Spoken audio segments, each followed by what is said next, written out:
Assalamualaikum, my name is Rimsha and I am a nutritionist. आज हम बात करेंगे खून की कमी का इलाज।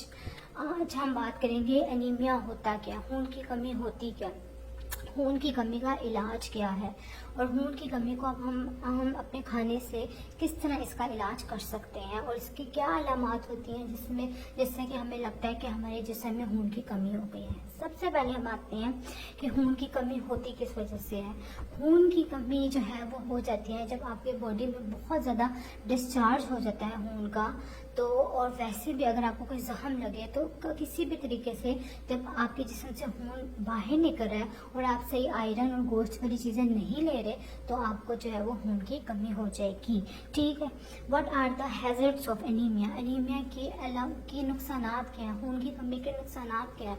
तो सबसे पहले जो नुकसान ये है कि आपकी बॉडी में वो ताकत नहीं रहती काम करने की, आपके बाल बहुत गिरना शुरू हो जाते हैं, आपको वीकनेस फील होती है, सांस चढ़ता है, डूजीनेस फील होती है और लिथार्जिक फीलिंग आप में आ जाती है। अब हम देखते हैं कि हमें कौन से अलामात हैं जिससे कि हमें लगेगा कि हमारे अंदर खून की कमी हो गई है। बहुत से हैं जो है वो अलामात हैं जो कि जाहिर हो जाते हैं, जिसमें से कि सांस का चढ़ना और आपकी जिस्म में जो है वो एक ऐसा लगना जैसे कि हम कुछ कर नहीं पा रहे, लिथार्जिक फीलिंग, जिसे लिथार्जिक फीलिंग आपके जिस्म में आ जाना। ठीक है, और आपके अंदर वीकनेस आ जाना। अब हम ये कहते हैं कि अब खून हमारा बनेगा कैसे।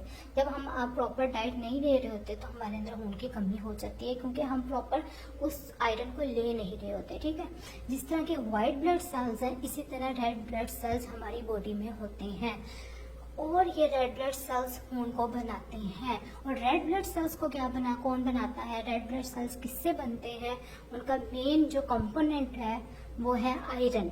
Iron is the main component of red blood cells. ठीक है, अब जो आयरन है वो हमने कहाँ से लेना है, आयरन हमने लेना है अपनी डाइट से। और आयरन को लेने के लिए हम देखते हैं कि खुराक में कौन सी ऐसी चीज़ है, क्योंकि रेड ब्लड सेल्स का जो मेन कंपोनेंट है वो है आयरन। तो हमें जो है वो देखना है कि हम अपनी डाइट में आयरन कहाँ से ले सकते हैं। तो main source of iron is red meat. ठीक है, रेड मीट जो है वो आयरन का मेन सोर्स है।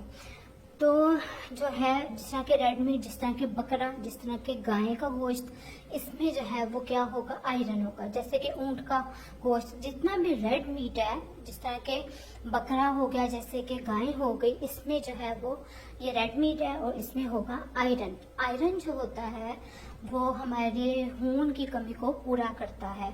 अब आयरन जो है वो आपने लेना है बकरे के गोश्त से, और आप इसको गाय के गोश्त से आजकल ना लें, क्योंकि उसमें जो है वो बीमारी आई हुई है। ठीक है, अब आपने गोश्त को ऐसे पकाना है कि वो ओवर कुक ना हो, बहुत ज़्यादा कुक भी नहीं से कर लेना और बहुत ज़्यादा से कच्चा भी नहीं रहने देना, इतना हो कि वो हजम भी हो जाए और वो आयरन आपके जिस्म में लगे भी। ठीक है, अब ये तो हो गया कि हमने जो है वो आयरन ले लिया। आयरन को आप जो होता है कलेजी जिसे कहते हैं, बकरे की कलेजी, उससे भी ले सकते हैं। लेकिन फिर मैं आपको बताती चलूँ कि जो गोश्त है वो आपने ऐसे बनाना है कि वो ज़्यादा ओवर कुक ना हो और वो इतना भी जो है वो कच्चा ना हो कि वो हजम ना हो। ठीक है, और आपने उसको ऐसे बनाना है कि वो आपके जिस्म में लग भी जाए उसका आयरन और वह ज़्यादा हजम भी हो, कच्चा भी ना रहे। ठीक है, अब ये बात आ गई कि हम जो है वाइट मीट में क्या होता है। वाइट मीट जो है जिस तरह की चिकन, जैसे कि फ़िश, इन दोनों में जो है वो आयरन की मिकदार इतनी नहीं होती। स्पेशली जो आजकल फ़िश जो है वो उसमें अफादियत होती है, लेकिन जो चिकन है वो आजकल उसमें वो ऐसे इंजेक्शंस लगा रहे हैं जिससे कि जो चिकन है वो जल्दी बड़ा हो जाता है और वो फ़ायदे के बजाय उसके नुकसान हो जाएंगे अगर उसमें इंजेक्शन में कोई ऐसी हार्मफुल चीज़ मिलाई जा रही है। तो इस आजकल चिकन ज़्यादा खाने की वजह से और प्रॉपर डाइट ना लेने की वजह से भी आयरन की कमी हो रही है, खून की कमी हो रही है, क्योंकि खून आपके जिस्म में बनेगा कैसे जब तक आप आयरन नहीं लेंगे। ठीक है, अब आ जाते हैं कि सिट्रस फ्रूट्स क्या होते हैं। खट्टे फलों को हम कहते हैं सिट्रस फ्रूट्स। सिट्रस फ्रूट्स जो होते हैं इसमें जो है वो विटामिन सी होता है, और विटामिन सी जो है वो आयरन को एब्जॉर्ब करवाता है आपकी बॉडी में। अगर आपने आयरन ले लिया जैसे कि गोश्त, लेकिन अगर आपने विटामिन सी नहीं लिया तो आपका जो आयरन लिया हुआ है वो बिल्कुल फजूल है। उस आयरन को एब्जॉर्ब करवाने के लिए अपनी बॉडी में विटामिन सी लेना बहुत ज़रूरी है। विटामिन सी जो होता है बहुत से खट्टे फलों में होता है, जिस तरह के कीवी, जैसे कि किन्नू, जैसे कि अनार, जैसे कि आड़ू, जैसे कि अनानास। लेकिन जो है लीमू में भी होता है आयरन, और लीमू में भी हरी मिर्चों में भी लीमू में भी विटामिन सी होता है।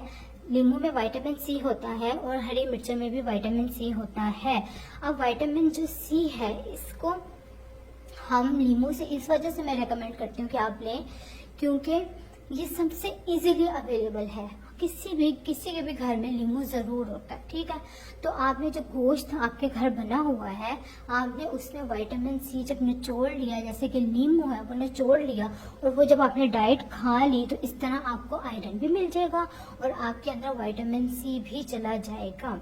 आपने जो है वो फाइबर वाली चीज़ें जो है जिसमें कि गुर्दा ज़्यादा होता है, जैसे कि सौंफ, जैसे कि इस्मागोल, इस तरह की चीज़ों को आपने कम करना है, क्योंकि ये चीज़ें आयरन को लगवाने में, न्यूट्रिएंट्स को ये चीज़ें कम कर देती हैं। तो फाइबर वाली चीज़ों को कम करना है और विटामिन सी ज़रूर लेना है आयरन के साथ। और विटामिन सी खट्टे फलों में होता है, लेकिन मैं आपको रेकमेंड करूँगी लीमू क्योंकि हर किसी के घर में होता है। तो आयरन आपने गोश्त से लिया, उसके ऊपर आपने लीमू निचोड़ा, तो दोनों चीज़ें आपको मिल गई। विटामिन सी के बगैर आपके जिस्म में आयरन एब्जॉर्ब नहीं होगा। और हर खाने के बाद ये जो फ़ौरन कह देते हैं चाय या कॉफ़ी, ये आपने नहीं करना। चाय और कॉफ़ी खाने के आधे घंटे बाद तक नहीं आपने पीनी, यानी कि आपको खाना खाए हुए आधा घंटा हो गया फिर आप चाय और कॉफ़ी पी सकते हैं। लेकिन मैं आपको रेकमेंड करूंगी कि अपनी चाय और कॉफ़ी को बहुत कम कर दें, क्योंकि ये जो है वो अच्छी नहीं होती इतनी सेहत के लिए। तो चाय और कॉफ़ी का इस्तेमाल कम से कम करें, और अगर आपने पीनी भी है तो खाने के 1 घंटे बाद या आधे घंटे बाद पिए, ठीक है। अब ये सारी जो थी रिकमेंडेशंस थी, ये सब ट्रीटमेंट था एनीमिया का जो मैंने आपको बताया। आपने कोई भी क्वेश्चन पूछना हो तो आप मुझसे फ्री ऑफ कॉस्ट मेरे व्हाट्सएप पे कांटेक्ट कर सकते हैं।